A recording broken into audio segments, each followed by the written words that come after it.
तो भैया जैसे कि लोगों का होता है, स्टूडेंट्स का होता है कि मतलब कौन सा बुक है जो पढ़ें और कितना दिन में पढ़ें और क्या आपका दिनचर्या होना चाहिए पढ़ने के लिए, वो क्या था आपका, वो बताएंगे थोड़ा?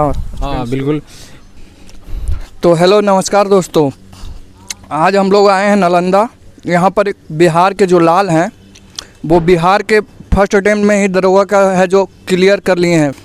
इनसे जानेंगे कि कितना इनको संघर्ष करना पड़ा है इसके लिए और क्या इनकी स्थिति थी परिवार की और मतलब क्या क्या दिक्कत आती है, इनसे जानेंगे। तो नालंदा के शेरपुर से रहने वाले हैं और इनके पिताजी एक बस ड्राइवर थे।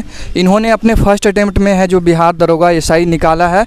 तो इनसे हम बात करेंगे और भी इनसे जानेंगे कि क्या क्या इनका मोटिवेशन रहता है और क्या है जो और लोगों को भी बताना चाहेंगे जो डिमोटिवेट हो जाते हैं। तो इनसे और भी बात करते हैं हम। क्या बतलाइएगा कि जिस जो है कि मतलब अपना सिचुएशन को बड़ा मान कर पढ़ाई नहीं कर पाते हैं उसके ऊपर। हाँ, सबसे पहले ये है कि सभी को हम कहना चाहते हैं कि सोच थोड़ा ऊपर रखिए, क्योंकि आप अगर सोच थोड़ा नीचे रखते हैं तो आप नीचे ही रह जाते हैं। अगर आप सोच थोड़ा ऊपर रखिएगा, उस लेवल का आप मेहनत कीजिएगा तो आपको एकदम कंफर्म है कि आपको मतलब उस तरह का जॉब मिलेगा, उस तरह का आपको सक्सेस मिलेगा। लेकिन इंसान को जो है हमेशा ऊपर सोचना चाहिए। मेरा सोच था कि बीपीएससी मतलब क्रैक करना है, क्योंकि हम जब बीपीएससी ही एक माध्यम है जो आपको एक रिस्पेक्टेबल ऑफिसर बनाता है। तो सबसे पहला मेरा टारगेट था बीपीएससी। तो बीपीएससी को जो हम मतलब स्टार्टिंग में आए तो सबसे पहले बीपीएससी ही संघर्ष शुरू हुआ मेरा। अच्छा। उस दौरान जो हो मतलब हम सोचे कि बीपीएससी में क्या क्या रिक्वायर है। बहुत सारे लोग का जो सक्सेसफुल थे उनका इंटरव्यू देखे, समझे कि कैसे पढ़ते हैं नहीं पढ़ते हैं। क्योंकि हम आए थे एक अलग फील्ड से आए थे, इंजीनियरिंग फील्ड से आए थे।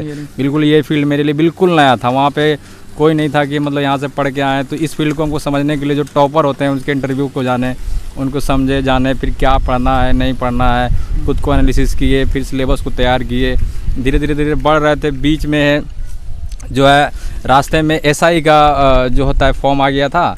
एसआई का फॉर्म आने के बाद जो है मतलब तैयारी में उसी में लग गए। 2020 में आया था, 2019 के लास्ट में मतलब जॉब छोड़ के प्रॉपर इसी ढंग मतलब आए थे।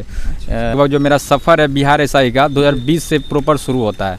तो अब इससे पहले भी आप कोई अटेम्प्ट दिए थे मतलब कोई भी परीक्षा में? हाँ बिल्कुल दिए थे। ये बिहार एसआई का ही पोस्ट था, 2446 पोस्ट आया था। अच्छा। उसमें बिल्कुल अभी का जो मैं तैयारी हूँ मतलब लगभग 25% उस टाइम मेरा तैयारी था। अच्छा। तो उस दौरान हम अपेयर हुए थे उस एग्ज़ाम में, लेकिन मेरा पीटी क्लियर नहीं हुआ था। इसकी वजह था कि मेरा सिलेबस कवर नहीं था। लगभग टोटल सिलेबस का 20 से 25% कवर होगा। इस वजह से जो है मेरा एसआई में सिलेक्शन मतलब पीटी नहीं निकला था। तो इस चीज़ को हम जाने थे, क्योंकि प्लेटफॉर्म होता है, हर सिलेबस हर एग्ज़ाम का एक सिलेबस होता है, उसको जानना पड़ता है कि क्या सिलेबस है, क्या पढ़ना है, क्या छोड़ देना है। ये चीज़ बहुत मैटर करता है। हम खास करके पढ़ते थोड़ा कम थे, लेकिन इस चीज़ में ज़्यादा प्लानिंग करते थे कि हमको अगर पढ़ना है तो कितना पढ़ना है, कितना छोड़ देना है। हर टॉपिक में एनालिसिस करते थे। क्यों ना हम 2 घंटा ही पढ़े, सब लोग पढ़ते थे 10 घंटा 8 घंटा। लेकिन प्रॉपर जो मेरा अगर एवरेज निकाला जाए पढ़ने का जो 4 घंटा से 4.5 घंटा ज़्यादा हम नहीं पढ़े होंगे। बिल्कुल एवरेज बता रहे हैं। मतलब जो है पढ़ने का तरीका था कि जो सटीक मतलब पढ़ेंगे किसी पॉइंट। कितने लोग होते हैं जो प्रेशर लेकर बहुत पढ़ते हैं, वैसे लोगों को क्या कहिएगा? जो प्रेशर लेके पढ़ते हैं तो आप ये है कि मेंटली प्रेशर उस चीज़ को लीजिए, टॉपिक से रिलेटेड लीजिए। ऐसा नहीं कि फैमिली का ले लीजिए, झगड़ा का ले लीजिए, फैमिली का ले लीजिए या बाहर के लोग जो ताने मारते हैं, ऐसा मत लीजिए। आप किसी टॉपिक पे ले लीजिए। बाय द वे आप मॉडर्न इंडिया पढ़ रहे हैं, मॉडर्न इंडिया से आपको क्या दिक्कत हो रही है, आप कौन सी चीज़ भूल रहे हैं, कौन सा क्या चीज़ रिलेट नहीं हो पा रहा है, कौन सा क्वेश्चन छूट रहा है, इससे आपको मेंटली प्रिपेयर होना है और इससे आपको जो है मतलब तैयार रहना है। ये बाहरी और जो है डिस्टर्बेंस से थोड़ा दूर रहना है। अपना जो टारगेट है, क्योंकि हम जब पढ़ना शुरू किए हैं तो ये लाइन हम खुद चुने, उसको हमको खुद पार करना है उसको क्योंकि एक टीचर जो होता है आपको गाइड करता है। अगर आप ये खुद से नहीं कर पा रहे हैं तो आप एक माध्यम लीजिए, एक टीचर का माध्यम लीजिए। एक टीचर जो होता है एक गाइड का काम करता है कि ये पढ़ लो, ये पढ़ लो, ये पढ़ लो, हो जाता है। अगर आप खुद स्टूडेंट हैं तो आप खुद सेल्फ कर रहे हैं तो आपको खुद टीचर बनना पड़ेगा, आपको खुद स्टूडेंट बनना पड़ेगा, आपको एनालिसिस करना पड़ेगा। तभी आप जो है हम मतलब आए थे तो कोई टीचर का मतलब सहारा नहीं लिए, ना बिंदु से पढ़े, ना कभी पटना जाके पढ़े। ये सब नॉन टेक पोर्सन आज तक मतलब जो सेल्फ स्टडी होता है, हम लोग ग्रुप में 5-6 लोग थे। हम लोग 6 लोग मतलब एक ग्रुप बनाए, ग्रुप में जो है साथ में पढ़ने लगे। वहाँ से एक हम लोग सीमित सिलेबस रखे थे कि हमको ये कवर करना है, क्योंकि 3-4 वर्ष का अगर आप क्वेश्चन को एनालिसिस कीजिएगा तो फाइनली आपको पता लग जाएगा कि आपको क्या पढ़ना है क्या नहीं पढ़ना है। क्योंकि पीटी तो थोड़ा अलग अलग चीज़ आता है कि आपको कहीं कहीं डिस्टर्बेंस कहीं कहीं क्वेश्चन आ जाते हैं, लेकिन मेंस बिल्कुल सटीक सिलेबस से आते हैं। उसी सिलेबस पे ज़्यादा मतलब मेरा तैयारी रहा हमेशा मेंस को लेके, क्योंकि पीटी तो हर कोई निकाल लेता है, लेकिन मेरा शुरू से ही तैयार रहा कि ऐसा पढ़ा जाए कि पीटी और मेंस को नहीं मतलब बिल्कुल एक साथ पढ़ा जाए। पीटी और मेंस जो है तैयार मेरा शुरू से ही था।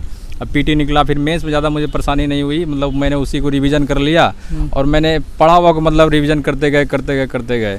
तो मतलब ये जो बोल रहे हैं आम स्टूडेंट्स को मोटिवेशन का काम कर रहे हैं। तो भैया जैसे कि लोगों का होता है, स्टूडेंट्स का होता है कि मतलब कौन सा बुक है जो पढ़ें और कितना दिन में पढ़ें और क्या आपका दिनचर्या होना चाहिए पढ़ने के लिए, वो क्या था आपका, वो बताएंगे थोड़ा? हाँ बिल्कुल, क्यों ये देखिए पढ़ने का तरीका है कि आप कितने फेज में पढ़ सकते हैं उसको, आप कितने भाग में पढ़ सकते हैं। मेरा क्या था कि हम मतलब सुबह में ज़्यादा विश्वास करते थे, क्योंकि सुबह में मतलब सुबह कितने बजे उठे? सुबह 5 बजे या 4:30 बजे, जितना बजे नींद टूट जाए, एवरेज लगा 5 बजे 5:30 बजे, कितना बजे 6 बजे भी क्यों न टूट जाए, लेकिन लेकिन मेरा ये टारगेट रहता था कि सुबह उठ के मुझे जो है जितना हम पढ़े हैं मतलब पिछला दिन में जितना हम पढ़े हैं उसको हमको पूरा रिवीजन कर लेना है। चाहे वो रिवीजन मुझे 1 घंटा में हो जाए, चाहे आधा घंटा में हो जाए, चाहे 15 मिनट में हो जाए, लेकिन मुझे प्रीवियस डे का जितना पढ़ा हुआ चीज़ है मुझे उठने के बाद मुझे सबसे पहले वही काम करना है। बेड से मुझे बेड भी नहीं छोड़ना है, मुझे जस्ट जो है हम जो कल पढ़े हैं उसको बस प्रीवियस डे का पूरा पढ़ना है। अच्छा। उसके बाद पढ़ने के बाद क्या होगा कि जो आप पढ़े हैं वो आज भी पढ़ लीजिएगा। माइंड क्या होता है, जो सुबह का जो माइंड होता है बहुत अच्छा होता है, एकदम शांत होता है, बिल्कुल हल्का दिमाग होता है। अच्छा, तो दिन में कितने टाइम पढ़ना चाहिए? उसके बाद जब आप सुबह पढ़ लेते हैं उस चीज़ को, तो फिर आप जब फ्रेश हो जाइए, खाना वाना खा लीजिए, उसके बाद जो है अपने आप को 2 घंटा जो है आप दिन बनाइए कि आज मुझे क्या पढ़ना है या कल क्या पढ़े थे उसको कंटिन्यू करना है। उसके बाद आप कंटिन्यू करने के बाद 2 घंटा पढ़िए, फिर खाना वाना खाइए, फिर बीच में जो है स्पीड एक स्लीप होता है, मतलब सोने का जो आधा घंटा स्लीप लीजिए, 15 मिनट स्लीप लीजिए, पावर स्लीप का दीजिए, या फिर जितना आप स्लीप लीजिएगा मतलब 10 मिनट का स्लीप लीजिए, 15 मिनट स्लीप लीजिए। वो क्या होता है कि मतलब माइंड आपको रीस्टार्ट कर देता है, क्योंकि आप जब सोते हैं तो जब उठिएगा तो आपका माइंड बिल्कुल रिफ्रेश हो जाता है। फिर आप वहाँ से एक नया शुरुआत कीजिए, फिर आप जो छोड़े थे टॉपिक को उसको आगे बढ़ाइए और पढ़ते रहिए। और जो हमारे स्टूडेंट्स हैं वो एसआई का प्रिपरेशन करते हैं, उसके लिए कोई ख़ास बुक जो लोग अभी नहीं जानते उसके लिए बताना चाहेंगे? देखिए मेरा तैयारी हुआ था क्योंकि हम बिल्कुल नया थे, शायद आप देख रहे होंगे या फिर किसी से मतलब बहुत ही नॉर्मल थे, कैसा कुछ था नहीं मेरे पास, लेकिन हम जब आए तो टॉपर का व्यू देखे, सब समझे क्या है नहीं है। इससे मुझे अपने आप में एक चीज़ पता लगा कि जब आइए इस फील्ड में आ रहे हैं तो आपको बेसिक मैटर जानना ज़रूरी होता है कि आपका हिस्ट्री है, पॉलिटी है, ज्योग्राफी है, तो आप इसको कैसे गेन करते हैं, क्योंकि ये इन्वायरमेंटल डेली लाइफ में होता है। और ज्योग्राफी वैसा चीज़ होता है जो लोकेशन पे कोई भी चीज़ डिनोट रहता है, तो उसको आप मैपिंग से तैयार कीजिए। अपने आप को पहले आइए तो मैपिंग को जानिए, कहाँ है इंडिया, कहाँ है इंडिया पे, कौन सा स्टेट कहाँ पे है, उस स्टेट में कौन सा क्या पॉपुलरिटी है उसको आप चुनिए, उसको डिनोट कीजिए, मैपिंग पे ज्योग्राफी तैयार कीजिए। और वहाँ कोई खासियत बात है उसको डिनोट कीजिए, अगर डेट है तो उसको डिनोट कीजिए, ज्योग्राफी की बात हो गया।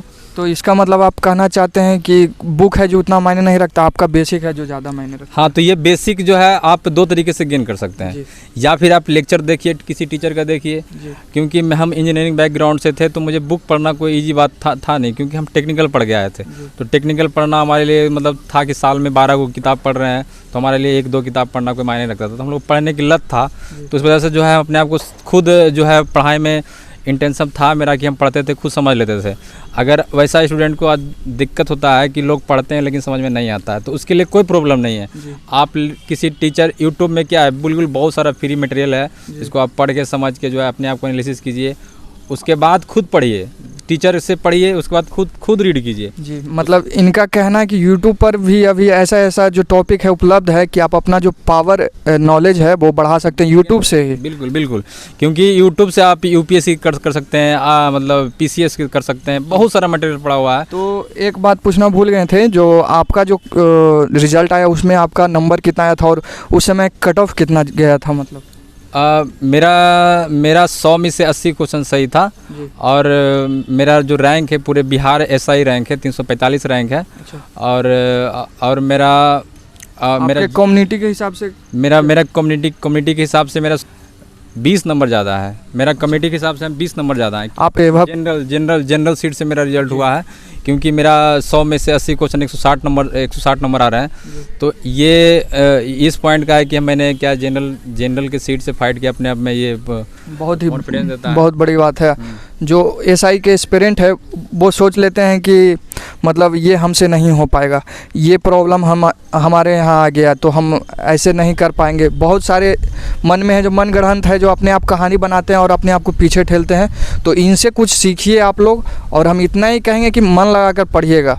एक और बात बोलना चाहते हैं, जब इस फील्ड में आते हैं तो कहीं आपको एक अंदर से एक डर आता है कि मेरा होगा कि नहीं होगा। तो इससे आप पॉजिटिविटी रखना है आपको। ये पॉजिटिविटी रखना है कि अगर हम इस लाइन में आए हैं तो इस लाइन को हम खुद चुने हैं, उस लाइन को हमको खुद सक्सेस करना है। इसके लिए आप जितना दिमाग लगा सकते हैं लगाइए, चाहे वो कितना भी टीचर क्यों ना हो, आप टीचर से 2 कदम आगे रहिए। लेकिन आपको खुद अगर सेल्फ स्टडी कर रहे हैं तो आपको पूरी रणनीति, पूरा आपको परिश्रम, पूरा मतलब एफर्ट जितना है आप लगा दीजिए, 100% लगा दीजिए। आपको ऑटोमेटिक है कि सक्सेस मिलना ही है। तो जो कंपटीशन में जो लड़के हैं उनका सबसे बड़ा मोटिवेशन क्या होना चाहिए, आप क्या बोलिएगा? मेरा मोटिवेशन 2 तरीका था कि एक माउंटेन दी मांझी का एक वो था कि जब तक तोड़ेंगे नहीं जब तक छोड़ेंगे नहीं, ये मोटिवेशन था। और एक और मोटिवेशन था कि शाहरुख खान का एक डायलॉग है कि अगर आप पूरी शिद्दत से किसी चीज़ को चाहो तो उसे पूरी कायनात उसे मिलाने में लग जाती है। ये मुझे 2 मोटिवेशन जो है बहुत ही मोटिवेट। वाह वाह।